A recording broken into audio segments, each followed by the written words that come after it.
ng jacket. Naka-jacket ako kasi malamig sa sasakyan. Kaya so, huwag ko lang makalimutan mamaya. Magandang good evening mga kapatid. Good evening, bro. So, kumusta kayo mga kapatid? Mabuti po. Mga batang-bata pa ito 1992 graduate at ako ay 67 years old na ngayon. Malayo na yung naipong edad, medyo marami-rami na. At sa awa ng Diyos, nakatayo pa naman, malusog pa, diba? Yan ay blessing ni Lord. Diba? And hindi mo yata nabanggit, Brother Edwin, dati na akong pastor leader dito sa C5. C5. Mga 5 taon din ako sa C5. Kaya ako yung pinakamatagal na cluster leader sa sektor natin. Nung hahati pa yung Pasay, 2 Pasay pa nung araw, yung isang Pasay, nag-4 na taon ako doon. Nung pinag-isa yung Pasay, naging C4 na, inabot din ako ng 4 years din. Tapos, sabi ni Brother Bong, Agnilio nung araw, siya yung sector rin natin noon. Sabi ko, Brother Benny, ilipat kita sa C5. Sabi ko, Brad, ayaw ko na mag-cluster leader kasi matagal na ako. Bigyan mo lang ako ng mga assignment. Sabi niya, bagamat matagal ka na pero iba ang challenge doon sa C5. Eh wala akong magawa kundi sumunod dito yun. And ngayon, ito nakatayo pa rin sa harap ninyo. Sa ngayon, ako ay member na lang ng seniors program. Nagkahusog kami kasi malalayo kami, mga seniors. Ako, Amadeo na ako nakatira. Kaya hindi nyo na ako nakikita sa mga activities natin kasi hindi na practical na umatin pa ng mga activities dito sa baba. Kaya seniors program household, tapos Zoom meeting kami. Zoom meeting. Okay? Pero kahit Zoom meeting, natatraffic din. Nalilitid yung iba. Anyway, so mga kapatid, by the way, hindi ko kasama yung asawa ko kasi gabi na, marami kaming alagang mga aso, 7. So, pag sinama ko pa siya ngayon, uwi kami gabi na. Mag-iiyakan yung mga aso namin. So ngayon, yung topic natin, talk number 3 is repentance and faith. Okay? So ito yung mga pictures na nilagay ko during those days. At titignan mo, walang malungkot niya sa picture. Lahat yan, happy moments, ano? But behind that pictures, ay meron ding story ng sad story. Yung hindi maalyang pamumuhay, especially ako in my part. Pero mamaya ko na i-share yung story ng aking buhay. Okay, please. Ito yung family ko. Okay, ano mo bro? Ito yung recent picture namin. 2 anak kong babae. Lahat naman sila yung mga professionals na.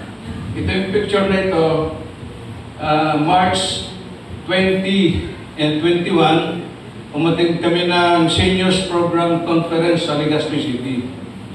Legazpi City. And pag ako taga-Erosin ako, susunod ng asawa ko bulusan. So, after ng conference, 6 kaming couples na magkakasama, tumuloy na kami doon sa bayan namin, namasyal na kami. Sinulit namin. Okay, bro. Okay, nandito tayo, repentance and faith. And kung titignan nyo yung ating anchor verse, this is the type of fulfillment, the kingdom of God is at hand, repent and believe in the gospel. Mga kapatid, the time of fulfillment, yung takdang panahon, nandito na. At malapit na maghari ang ating Panginoon. Bakit gano'n ang sinasabi sa Biblia ng ating Panginoon? Kung titignan natin, mga kapatid, noong si Jesus pumunta dito sa mundo, at nung mag-umpisa na siya ng kanyang ministry, ano ang kanyang mga ginawa? Nagkaroon ng vision yung bulag, nakakita yung bulag, yung bingi, nakarinig, yung pilay, nakalakad, gumaling ang mga may sakit, nabuhay, binuhay niya ang patay, di ba? At binigyan niya ng kalayaan yung mga inuusig, yung mga captives. He gives liberty to the captives. Sino yung mga captive? Captive ng ng mundo, ng kasalanan. Kaya, ito ngayon ang response natin, yung repentance and faith. Bakit? Ang Panginoon nananawagan sa atin.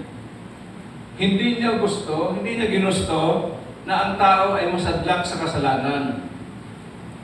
Tayo, mahina, bagamat wala namang pinanganak na masama, pero along the way, habang nagpo-progress ang buhay ng tao, minsan namamali o most of the time nagkakamali.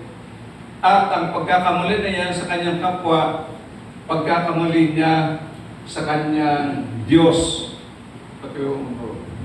So, kaya mayroon tayong pag-uusapan ngayon na repentance. Ano ba itong repentance?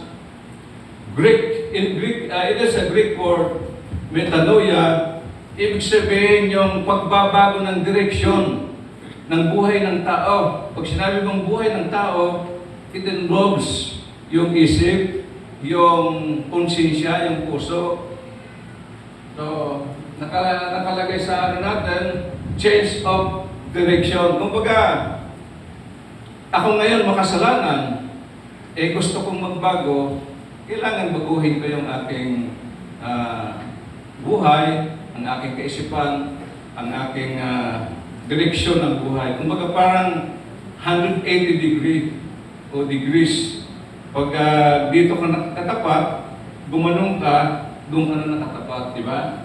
So, change of direction and asking for forgiveness. And yung pangatlo, yung full surrender. Okay, pasadahan natin. Pakibaba mo, bro.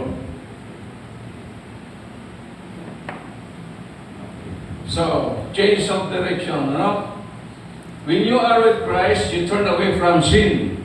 Yung change of direction yan. And evil and wrongdoing. Repentance, kumbaga, it is our going back to God. Sabi ko sa iyo kanina, tinawag tayo ng Diyos. Actually, ang relasyon ng tao sa Diyos, hindi nag-umpisa sa tao. Nag-umpisa sa Diyos. Sabi ni Lord, hindi ikaw ang naghanap sa akin. Ako ang humanap sa iyo. Naalala niyo sa Old Testament, di ba, noong nagkasala si Eva at Adan, kinain nila yung mansanas, nagkaroon sila ng kamalayan, nalaman nila hubad sila. Nagtago sila sa Diyos. Nagtago sila. Pero hinanap sila ni God. At nakita nga, nakahubad na, nakatagpi na sila ng mga dahon-dahon. Ibig sabihin, ang Diyos ang lumalapit sa tao. Kaya yung repentance is our response sa kanyang paghahanap sa atin. Hindi lang yan simple confession of wrongdoing. Kumbaga, iyan ay ginagawa natin ng taong nagkasala sa pamamagitan ng kanyang conviction na siya ay magbago ng buhay. Kumbaga, ang mga paniniwala mo nung araw, nung nakaraang buhay mo ay ganito, masama, ang masama ang resulta ng iyong mga pinaniniwalaan values. Kumbaga, malayo sa values na gusto ng Panginoon na isabuhay natin. Papalitan natin yan, di ba? Papalitan mo ng bagong mga values, yung mindset, kumbaga, mababago. Kung dati kang pungangira, dating tulad ko nung araw, pasaway ako sa asawa ko nung araw, unti-unti dyan, nababago. Dati, walang pakialam sa kapwa, kailangan na baguhin mo yung sarili dahil after all, hindi naman tayo nabubuhay para sa sarili lamang natin, we live also for others, diba? So mayroong significant changes in the way na yung pamumuhay mo sa pag-iisip, sa attitude, yung mga action, di ba? Yung thoughts and behavior. So, pag nag-repent yung tao, isang pinakamagandang gagawin niya ay yung hihingi ng kapatawaran sa Panginoon and avail the sacrament of confession. And speaking of confession, nung araw, nung binata pa ako, kinasal kami ng asawa ko ni Josie 1990.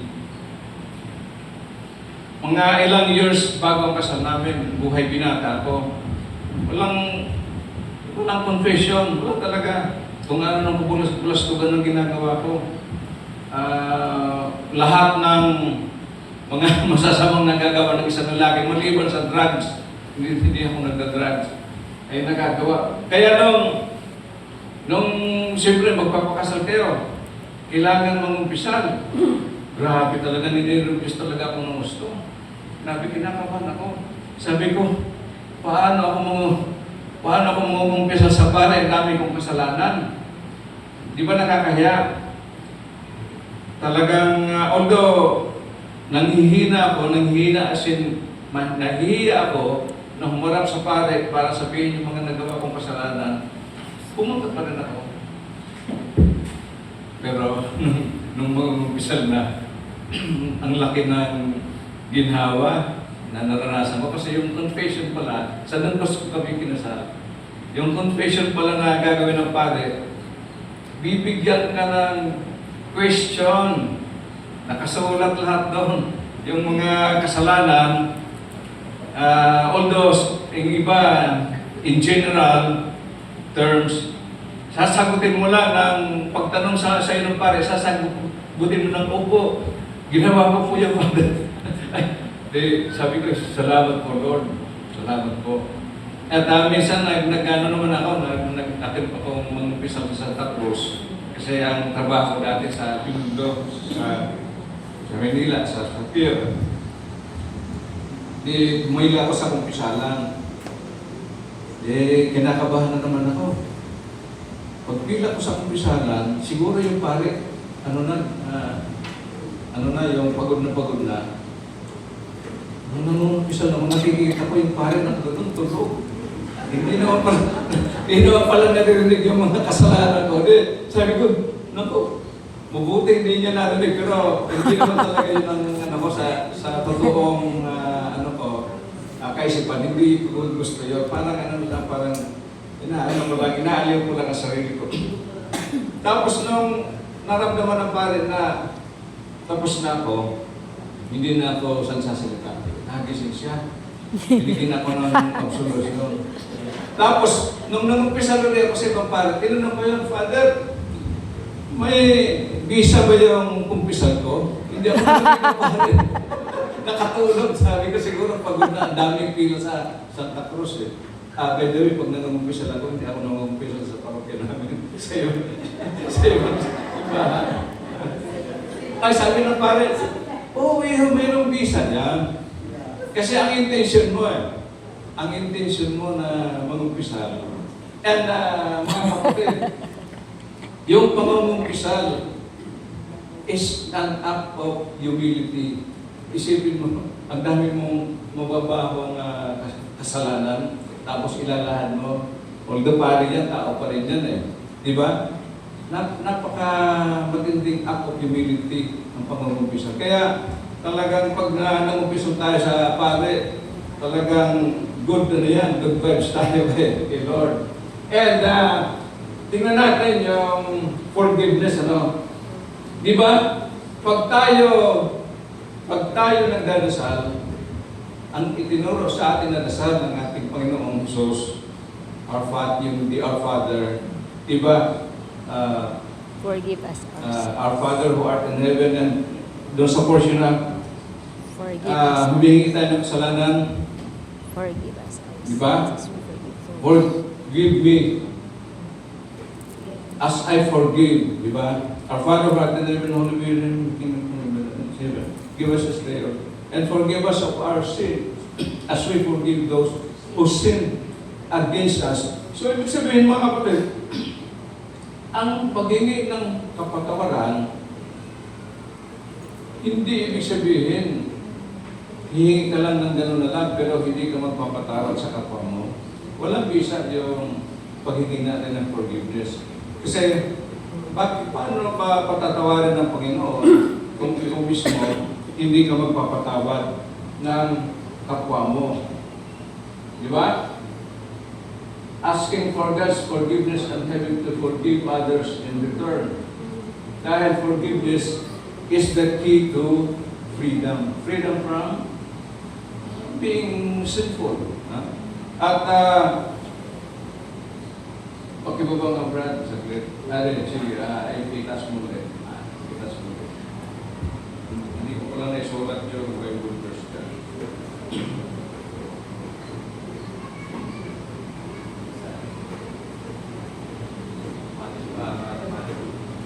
Dito, basahin ko sa iyo mga kapatid, ano?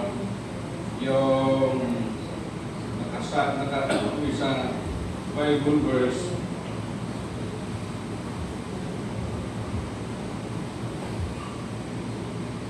Yung tungkol sa kwento pala, hindi verse lang, kwento tungkol sa unforgiving servant. Naalala niyo yung parable of the unforgiving servant? Mayroong isang servant, yung hari, na malaki ang pagkakautang sa hari. At nung dumating na yung paniningil ng hari, wala siyang pambayad. Wala siyang pambayad. So, ang sabi ng hari, itong tao na ito may utang sa akin, wala siyang pambayad, kunin nyo yung kanyang mga rekian, pati yung kanyang pamilya, gagawing servant ng hari. Pero nanikluhod yung servant na yung sa hari. Ngayon, nung nagmakaawa siya sa hari, pinatawad siya, inabsulto siya sa buong pagkakautang niya. Ang problema ng servant na yon, nung palabas na siya ng hallway, nakasalubong niya yung kanyang kapwa-servant na may utang sa kanya malit. Sabihin natin, kunyari, nakautang siguro ng 1,000 yung servant na yun sa hari. Yung pagkakautang ng kanyang kapwa niya servant ay 100 pesos na siguro. Pero talagang nung makita niya, talagang pinitsarahan niya yung kapwa niya servant at kung ano sinabi niya, bayaran mo ang utang mo sa akin.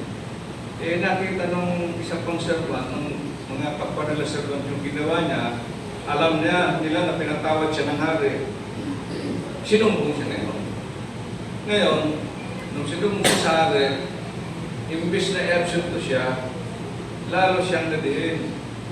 Lalo siyang nadiin. Pinagbabayad siya ng utang at mayroon pang kakibat na parusa. Hindi niya tuloy nakamit yung forgiveness. Diba? Yun ang classic example, yung parable of the unforgiving servant. Na humihingi siya ng tawad, pero in effect, ayaw niya magpatawad sa kapwa. So forgiveness is the key to freedom.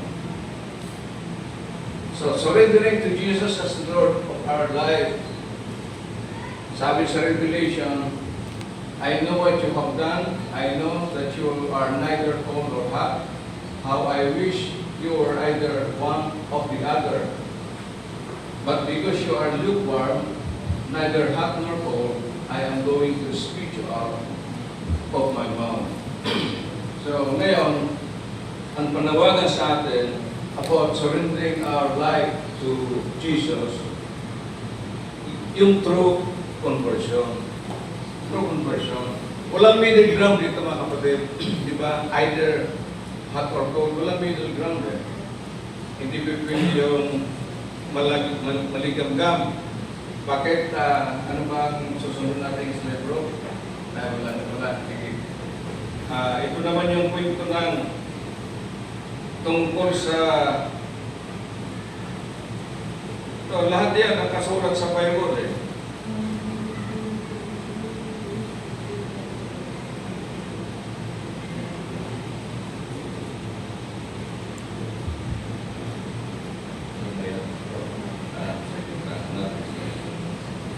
Yung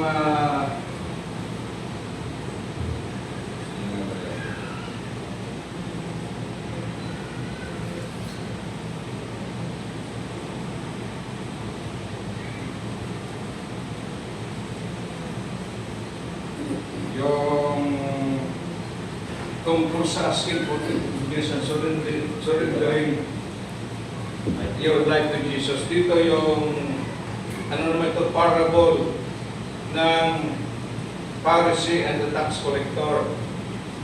Diba? Na yung tax collector na yung Pariseo, kung anong sinasabi, nag-aayon siya, nagbibigay siya ng ikapo, mahaba siya material, etc. Hindi tulad na niyan itong tax collector, makasalanan, di ba? Pero bigyan natin ng emphasis yung kababaang loob ng tax collector na hindi siya makataas ng noo, dinadagukan niya yung kanyang dibdib at nakayuko lang siya, humihingi ng tawad sa Panginoon. Di ba? So, yung kanyang actuation na yun, bukod sa humility niya, kababaang loob, ay isang manifestation ng hindi pagiging lukewarm. Di ba?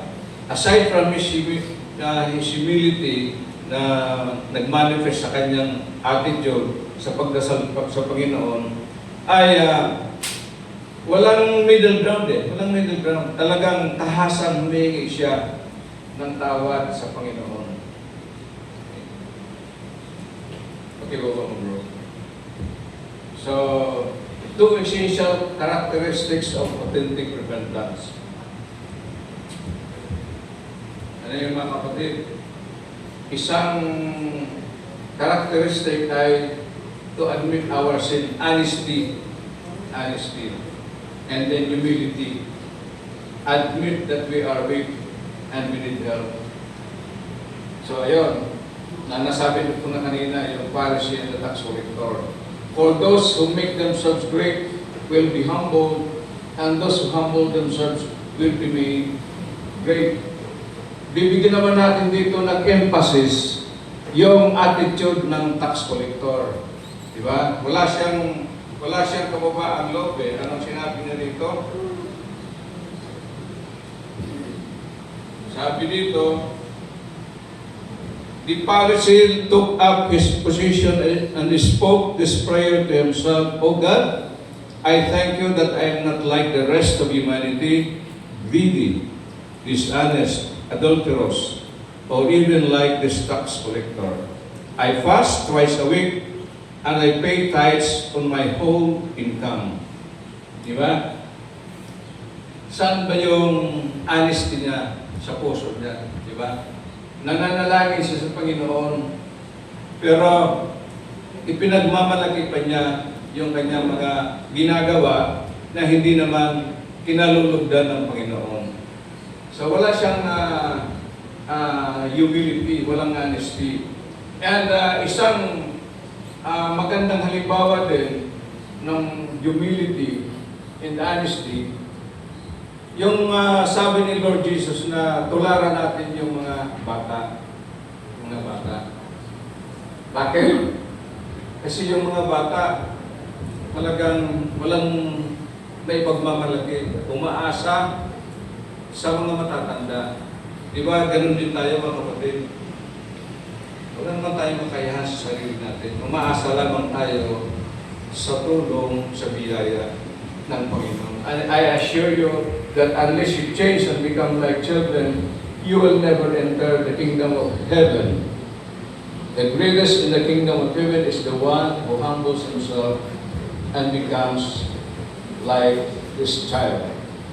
So yun po ang example ng deep humility. Hindi natin inaari na malakas, marunong, magaling tayo kung naroon. Tayo ay umaasa lamang sa biyaya ng Panginoon.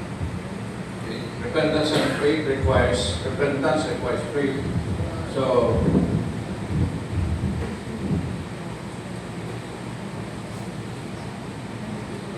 and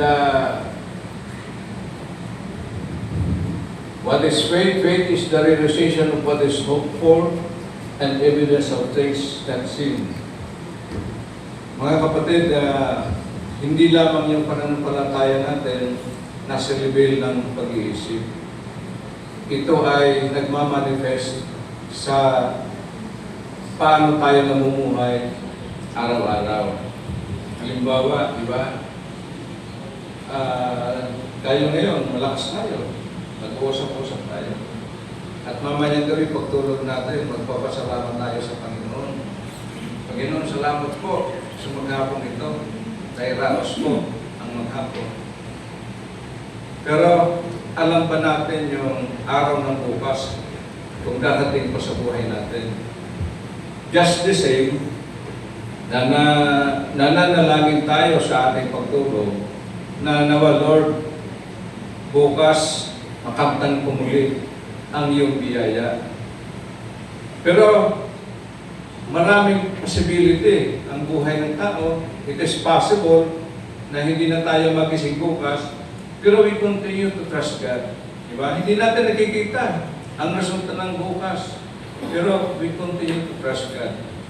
Pagising natin sa umaga, uy, buhay pa ako. Salamat po, Lord. Salamat.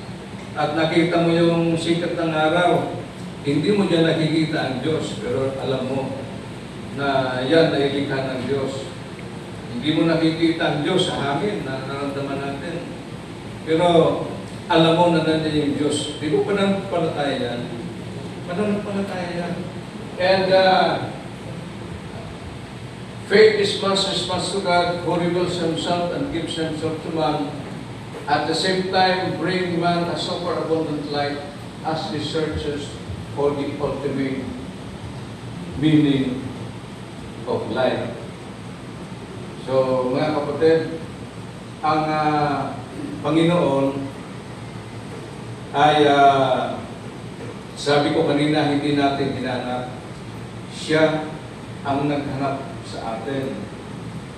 So, ipinagkaloob niya yung kanyang buhay. Di ba? Ngayon, nasa 5th Sunday na tayo ng Lenten season. Nung lumating yung Ash Wednesday, di ba? Ano yung ating pinagdarasal? Sabi ng lay minister, nung nilagyan tayo ng ako, repent and believe in the gospel. Di ba? So ngayon, yung buhay ko, halimbawa, ay hindi ko masasabing ako'y nananalangin, ako'y nagsisi dahil ito sa kagagawan ko. Hindi. Wala tayong may pagmamalaki sa ating Panginoon. Wala tayong may pagmamalaki. Kaya nga tayo nabubuhay lamang sa araw-araw dahil sa Kanyang biyaya. Bakit binibigyan tayo ng biyaya? Dahil marami siyang pangako, marami siyang plano sa ating buhay. At ang plano na yon, tayo ay magkaroon ng buhay na maalya, buhay na walang hanggan. Pero ngayon, paano mangyayari yung buhay na walang hanggan kung hindi tayo magre-respond sa Diyos, hindi tayo makikiayon sa Kanyang plano. Di ba? Kasi ang pananampalataya is biyaya, grasya ng Diyos. Hindi natin ito pwedeng makamit sa sarili lamang natin, kundi dahil ito ay kaloob ng ating Panginoon. It is a gift from God.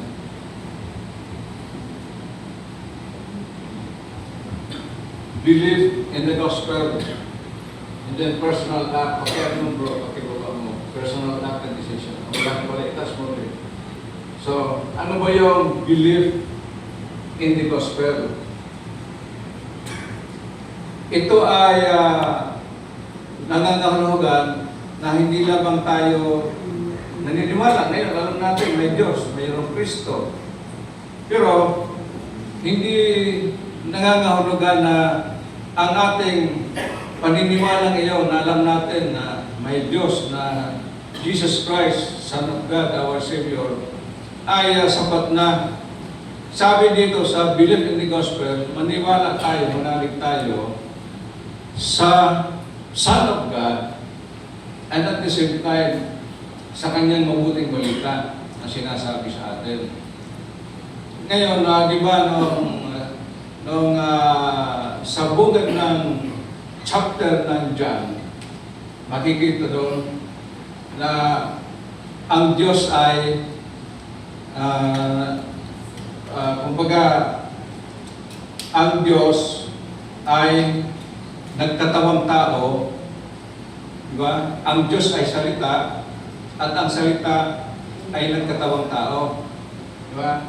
Ngayon, ibig sabihin, nagkatawang tao ang salita at tumuhay sa atin at binigyan tayo ng mga aral. Paano natin masasabing mayroon tayong sapat o malinaw na paniniwala kay Jesus at sa Kanyang mga salita kung hindi muna natin aalamin yung proseso? Paano ko ba paniniwalaan si Kristo? Paano ko siya sasabihin Diyos ko siya?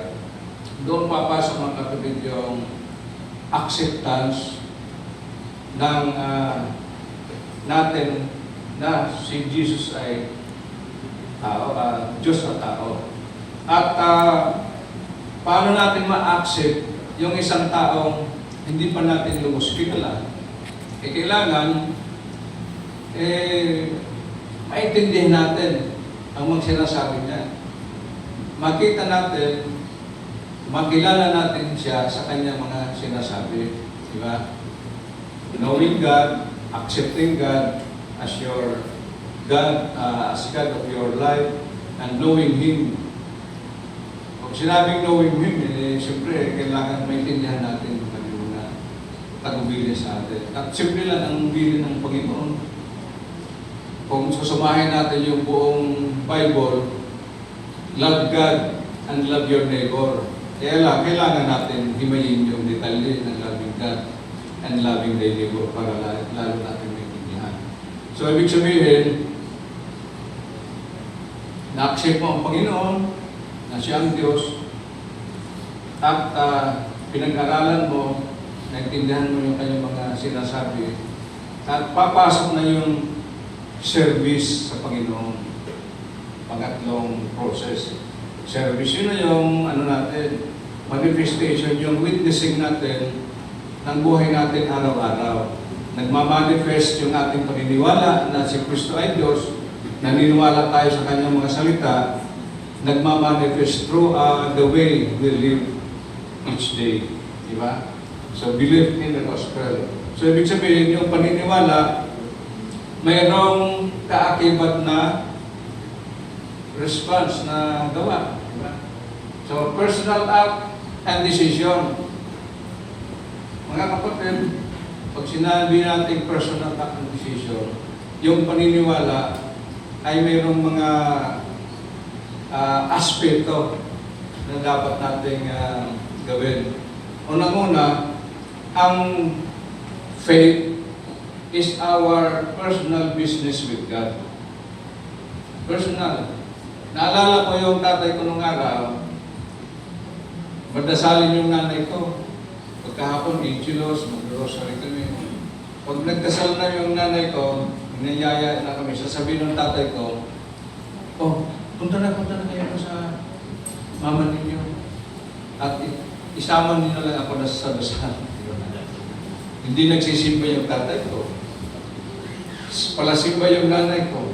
Pag nagsimba kami, hindi siya sasama, basta isama niyo lang ako sa inyong panalangin. Hindi pwedeng gano'n na ipagdadasal lang tayo ng ibang tao, pero wala naman tayo ginagawa personal na pakikipag-unayan sa Panginoon. And dapat yan sasadyain natin. It is a deliberate act at sakto. Talagang gagawin natin. Definitely gagawin natin. At sabi dito, ang pananampalataya ay dapat urgent. Ngayon na, hindi pwedeng ipagpabukas. Dahil hindi natin alam kung darating pang bukas. Diba? May sense of urgency. Huwag natin i-delay yung pananampalataya ko. In my life, nung mga nakaraang buhay ko, sobrang pagdidelay ko ng aking paglapit sa Panginoon. Mabuti, binigyan pa niya ako ng buhay hanggang ngayon. Kung hindi, ano kaya ang mangyari sa kaluluwa ko? Ba't biglang binibayan ako ng buhay tapos nasa state of mga pagkakasala? Diba? So, repentance and faith are inseparable. Yung ating pananampalataya, repentance and faith is a double action na kumbaga gagawin natin sa buhay natin. Hindi pwedeng magsisisi ka lang, babaguhin mo yung buhay mo, pero hindi ka mananampalataya sa Diyos. Kasi by all means, mga kapatid, walang tao na napakalakas niya na sa sariling effort lang niya mababago ang buhay niya. Kailangan niya yung tulong ng Panginoon. Di ba? Ngayon, kung nananampalataya ka naman, nagdadasal ka, nag-rosaryo ka, simba ka ng simba, pero wala ka namang ginagawang action para baguhin yung masamang mong ugali, wala din. Say-say yung faith na yun. Di ba? Walang say-say. So, sayang lang yung ginagawa mo. Sabi nga, ng katuruan sa atin, faith without action is dead. Patay ang pananampalataya, walang aksyon. Ako mga kapatid, nung binata pa ako, nag-asawa ko, 31 years old, pakasal kami ni Diyos. Ang asawa ko noon, 24 years old. Yung buhay binata ko, mula pa probinsya, at the age of 17, talagang lakas ko na uminom. Lakas ko uminom. Bicolano magiginom, nag-uumpisa kami sa tuba ng nanay. Tapos college ako, talagang umiinom ako, grabe uminom. Hanggang sa pagtrabaho na, nag-drive na trabaho. Lalong napindi yung inom kasi may pera na eh. mga biyaras na pinupuntahan, diba? Sabi ng magkakaibigan, mga professionals na eh. Punta naman tayo sa may iba naman na mga pipitsogin yung pinupuntahan. Punta naman tayo sa Lexus, Pegasus na araw. Kaya mahal doon eh. Pero hindi naman kami lagi pumupunta kasi mahal. Ang gusto ko lang sabihin, grabe yung bisya ko ng araw. Grabe yung pagkakasala sa Panginoon. Bakit? Iinom kami ng Lunes hanggang Friday. Hanggang Linggo. Walang yun, araw-araw. Yung inom ko kasama yung mga friends ko ng elementary high school, bukod pa yung mga friends ko sa trabaho. Kaya, nung mag-asawa kami, nang pagpaksa kami ni Josie, 1990, matanda ako sa kanya actually ng 7 years and 3 months. Nag-60 lang siya ngayong January. Ang akala pa niya nag-aasawa ako ng mas nakakaedad sa akin, ay hindi na ako mamumblima. Siyempre, disiplinado daw. Eh, hindi naman ganun ang reality ng buhay, lalo ng buhay ng lalaki. Struggle, yung first 2 years ng marriage namin, struggle. Bakit? Hindi ko pa mabitawan yung mga barkada mo. Although, gusto mo ng kahit pa paano, talagang, siyempre, darating sila, imbis na magsisimba kami ng linggo, darating alas 10, mabait naman talaga ako nung matutos. Naglalaba ako ng, di pa kami marunong gumamit ng diaper noon ng bata. Naglalaba ako ng lampin, darating yung mga barkada, alas 10 ng umaga. Bitaran mo na yan, nandito na kami. Eh, pamacho effect naman. Bibili na. Bibili na. Pero tumatawa yung harap kong tindahan.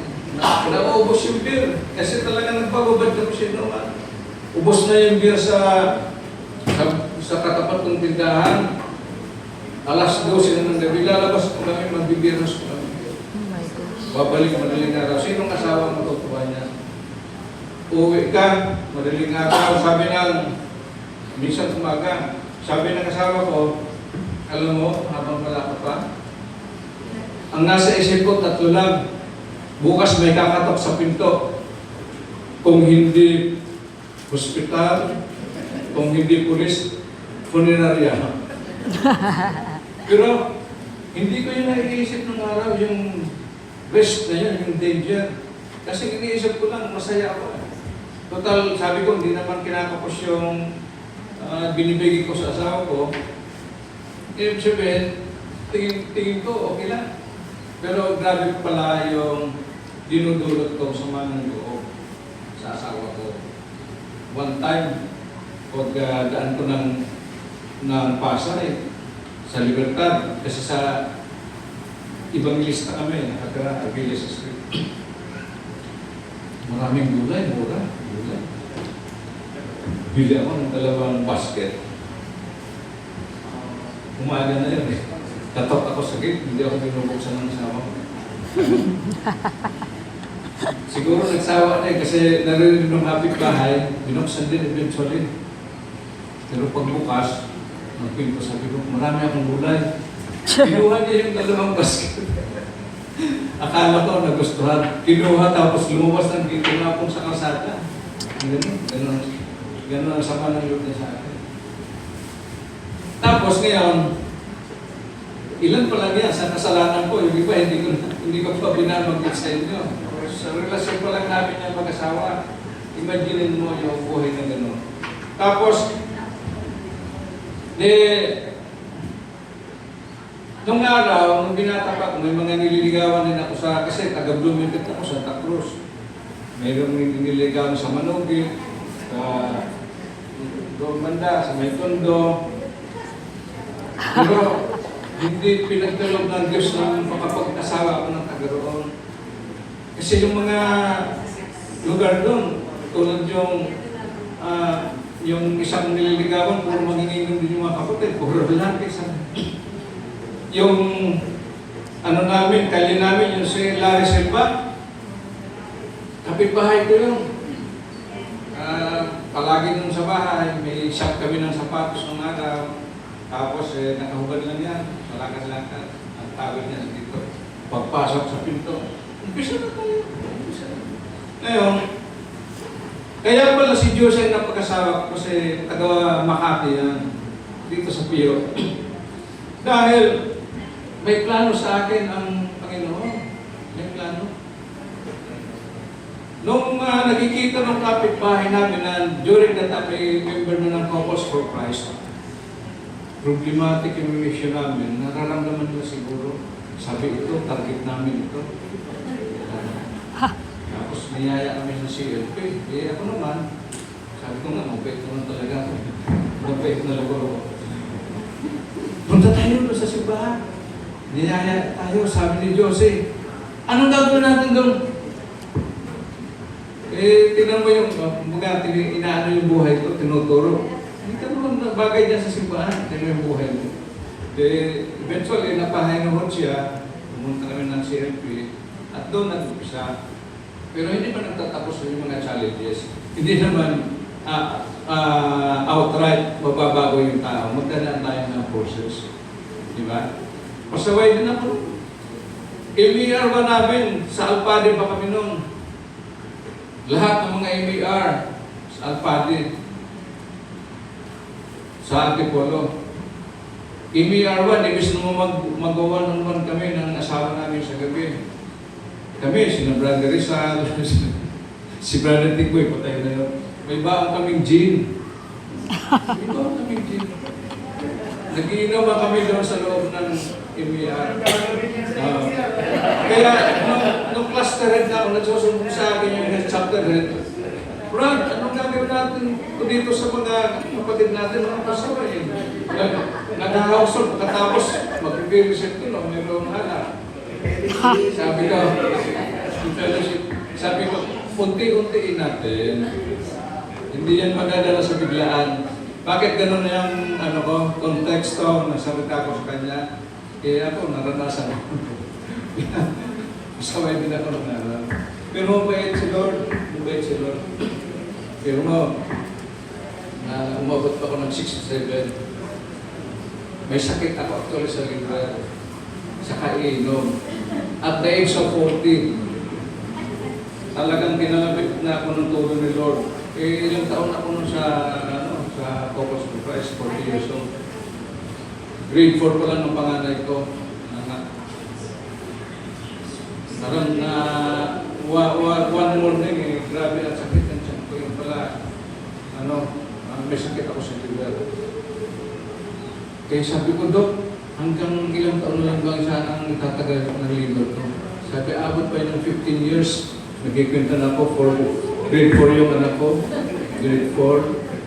Sabi ko, makakatapos ko rin sa college. May mga trabaho na sila. Kasi wala namang trabaho. May sisi ko dahil nung ibig na ang pangalan namin ay umalis na siya sa trabaho. Nag-alaga na ng baby. Ayun. Ilang taon na yun? 40 years, 67 na ako. 27 years na. Malakas pa ako, pakakit pa ako. Lahat ng mga blood test ko, hanggang ngayon, puro normal. Yung function ng liver ko, normal. Pero alam niyo yung ginawa ko, kapatid. Sinunod ko yung sabi ni Lord through the doctor. Yung doktor ko yung internal medicine doktor ko, the nurse. Huwag ka nang iinom. Huwag ka nang iinom. Kung gusto mo ba, tumagal pa ang buhay mo. Disiplina. So yun ang response ko sa tawag ng Panginoon, sa kalabit ng Panginoon. Talagang pinanindigan ko yun, hindi na ako umiinom. Kaya yung mga kaibigan kong manginginom, pagdating sa bahay, di ba nag-iinom tayo dahil gusto lang natin usapan, masaya. Paulit-ulit na usapan. Tawanan tayo. Paulit-ulit na Tubig. usapan. Hindi ako bumili ng tubig. Water therapy. Malasing-lasing din tubig. Malasing Tawanan malunod. din ng ganito. Mula noon, nung nakita nila na hindi na ako nagsiserve ng alak, kahit yung iba kong mga kaibigan, wala na, hindi na sila pumupunta ng bahay. Umuwi yung kaibigan ko galing Japan, yung Jinan, malaki kita. Beer house tayo. Tumama ako. Kasi kaibigan eh. Pagdating sa beer house, ladies drink, in-order ko. Isa lang.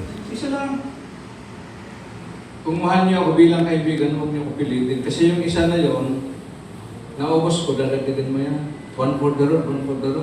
Hanggang sa hindi ko na malaya, nakasiyam na ako na bote ng beer. So, ibig sabihin, maaaring hindi talaga yung kaparaanan ko, hindi dun sa parang outright, nakusisi ako, hindi na ako inom. Ibang paraan, sa paraan ko na nagkaroon ng problema ang liver ko, pero ino-honor ni Lord, di ba? Kasi, inano ko yung sarili ko, pinanindigan ko na hindi na ako babalik sa pag-inom. Diba? So, Consequence of repentance and faith, promise of forgiveness and eternal life. Freedom from fear of death. Freedom from fear of death. Di ba, in reality, tayo mga kapatid, sa totoo lang, takot pa tayo mamatay. Marami tayong mga concerns pa. Ako for one, di ba, nung nag-aaral pang mga anak ko, nalaman ko may sakit ako sa liver. Sana Lord, huwag muna ako kunin. May taguin yung pamilya ko. Isang fear yan. Pero ang totoong fear na dapat katakutan natin, ano ang kalagayan ng aking soul kung bigla na ako mamatay, di ba? Yun yung ibig sabihin ng freedom from fear of death. Pupunta ba ako sa langit o diretso sa impyerno? Okay lang sana mapunta muna sa purgatory. Di ba? Promise of forgiveness and eternal life. Yung parable of the lost son. Di ba? Anong ginawa ng anak?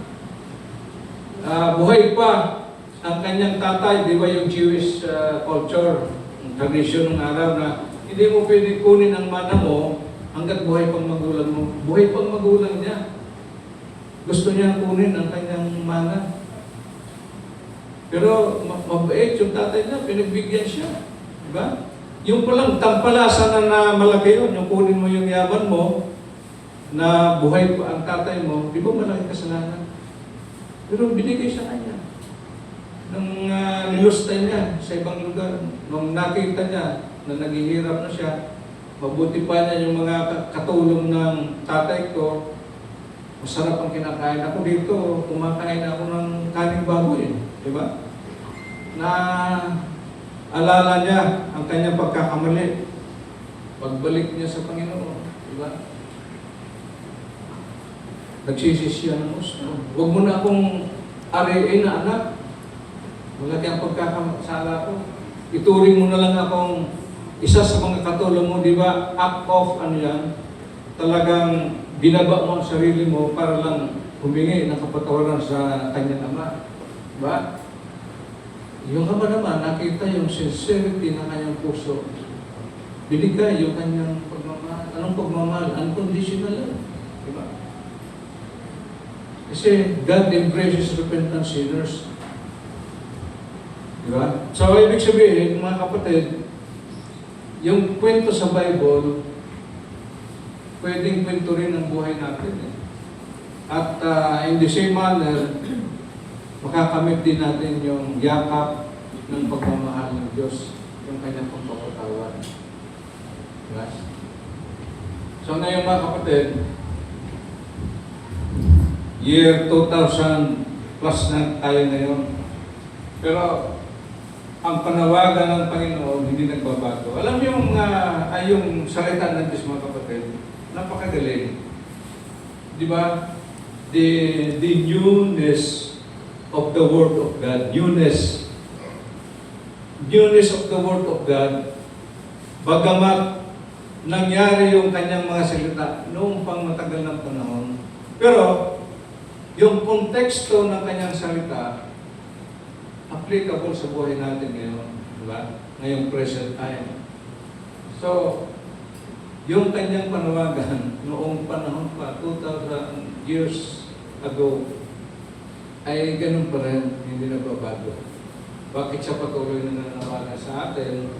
Dahil sa kanyang pagmamahal sa atin, di ba? Sabi nga, for God so loved the world that He gave His only Son, that whoever believes in Him might not die, but might have eternal life. Mga kapatid, yun ang karaniwang memoryado ng mga Katolikong Kristiyano, yung John 3:16. John chapter 3 verse 16. For God so loved the world. Di ba? So yun ang kanyang panawagan. Bakit? Sabi ko kanina, may plano ng mabuti, maganda ang Diyos sa atin. At marami siyang pangako. Anong pangako? Buhay na walang hanggan. Patuloy niyang inuulit ang kanyang panawagan. Ang tanong ngayon, mga kapatid, ang challenge sa atin, tatanggapin ba natin yung hamon? Di ba? Tatanggapin ba natin? Sige nga, kung sa oras na ito, ano kaya ang sagot natin? Shall we accept the challenge of the Lord? Kung magpapakatotoo tayo, mga kapatid, di ba? Accept ba natin yung challenge ng Panginoon? Okay? Bakit kailangan natin tanggapin yung challenge ng Panginoon? Dahil gusto niya na ma-experience natin yung happiness, true happiness, yung joy, yung peace. At of course, yung kapangyarihan ng ating Panginoon na pangunahan yung ating buhay. Hindi na tayo ang mangunguna sa ating buhay. Bagamat may plano tayo, lagi natin sasangguni sa Panginoon. Lord, ito po yung plano ko. Sa pahintulot mo, mangyari ito. Di ba? Pero kung hindi niya ipapahintulot, hindi mangyayari. Pero hindi tayo nangunguna, dapat. Lord, ito po yung plano namin mag-asawa. Sana po, ikakalugod mo itong plano na ito. Diba? Lord of our life. True happiness is not found in riches or well-being, in human fame or power, or in any human achievement, however beneficial it may be. Tulad ng mga science, technology, art, etc. Wala yan. But in God alone, the source of ever good and of all love. Nasaan po yun ng catechism natin. No? So, true happiness, yung po yung result ng repentance and faith. Repentance and faith ay yung ating pagtugon sa tawag ng Panginoon. Sabi ni Pope Francis, identity card of a Christian is his joy. The joy of the gospel. Gospel faith, di ba? Joy of the gospel. The joy of having been chosen by Jesus, saved by Jesus, regenerated by Jesus. Chosen by Jesus. Sabi ko kanina, sabi ni God, hindi kayo ang naghanap sa akin. Ako ang naghanap sa inyo. Ako ang nagsadya sa iyo. Ngayon, saved by Jesus. Diba, lagi natin naririnig yung kwento ng repentance na nasa loob ang ating Panginoon. Nandito yung pinto. Diba? Pero, ang doorknob, nasa loob tayo, nandito si Jesus kumakatok sa labas, pero ang doorknob ng pinto, wala sa labas, nasa loob. Kasi pag kumatok ang ating Panginoon, tayo ang magbubukas, di ba? Hindi siya mapipilit nabuksan yung pinto. Binibigay niya sa atin ang opportunity to respond. So, bubuksan ba natin? Para sa ating kaligtasan? Para sa ating vigor, yung spiritual strength, di ba? Regenerated by Jesus. So, sabi ng ating mga kwento, ng ating pananampalataya, si Mama Mary ay isang napakamagandang halimbawa ng pagtalima sa Panginoon. Diba? Nung bagamat hindi niya naintindihan yung plano ng Diyos na siya ay manganganak, magiging ina ng ating Panginoong Yesus. Anong sabi niya? Let it be done to me according to thy word. At ganoon din naman si St. Joseph, yung kanyang esposo. Gusto pa nga niyang hiwalayan si Mama Mary, di ba? Kasi nalaman niya buntis, pero wala naman silang sexual intercourse. Ano nangyari nung nagbuntis? Oh, dumating yung Holy Spirit, kinausap siya. Huwag kang matakot, Joseph. Di ba? Manganganak ang iyong asawa at siya ang kanyang anak ay tatawagin Emmanuel. Diyos tatawagin Emmanuel. Pero with all obedience and humility, sumunod siya. Di ba? Let it be done to me according to thy word. So yun din yung emphasis ng talk na ito na gawin din natin yung pagsunod, yung obedience sa ating Panginoon through repentance and through faith. Di ba mga kapatid? Agree ba kayo dyan? Yes. Agree tayo? Yes. Para mahina. Mahina. Yes. Gabi na. Diba? So, yun lang mga kapatid ang sharing natin about repentance and faith. Meron pa ba sa susunod? Okay, yun, para sa inyo na yun. So mga kapatid, salamat sa opportunity na binigay ni Brother Ramil at nakita-kita tayo, hindi man sa pagsalita sa harap ninyo. Itong mga iba dito, mga inabutan pa nila ako. Pero maraming bagong mukha. Maraming bagong mukha. Hindi nyo na ako kilala. Diba? At marami nang amag yung buhok ko. Diba? So, salamat sa gabi nito. At nawa ang panalangin natin sa Panginoon ay bigyan tayo ng takas. Diba? Kasi mahina ang tao. Mahina. Natural na mahina. Yamang sinadya niya tayo, might as well, Lord, bigyan mo kami ng lakas na mag-responde sa iyong pagsadya sa amin. Dahil hindi namin kaya ito. Lord, hindi namin kaya itong saganang sarili lang namin. Mga kapatid, mayroon akong alam na speaker sa mga charismatic movement ito. Ang kanyang talk lagi ay transformation in Christ. Nakatin ako noon one time, binata pa. Niyayala lang ako, pero ayaw ko naman umatin. Niyayala lang ako. Kasi ang pangako sa akin ng kaibigan ko, pagkatapos ibublo ako. Iinom daw kami. Sumama ako. Yung speaker na yun, hindi ko na mabagitin ang pangalan. Ang kanyang transformation na pagtutok ng style, kukuha ng papel. Isip niya ng lighter. Ito, papel maputi. Tapos biglang naging abo, transformation. Ito, babalat na siya.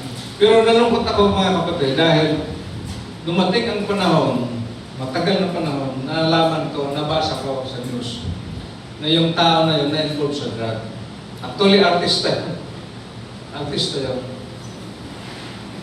Nasa kote siya one night. Mayroong drugs na dala-dala sa sasakyan niya. Nalungkot ako, ang naisip ko bigla, ito, speaker ito nung araw eh. Ang ganda ng tinotok niya, transformation. Bakit nagkaganon? Ako na lang ang nagbigay ng conclusion, siguro dahil artista, wala nang kita masyado, laos na.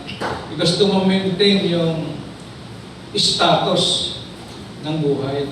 Gusto mo maintain. So ngayon, para ma-maintain, nag-resort ulit sa masama.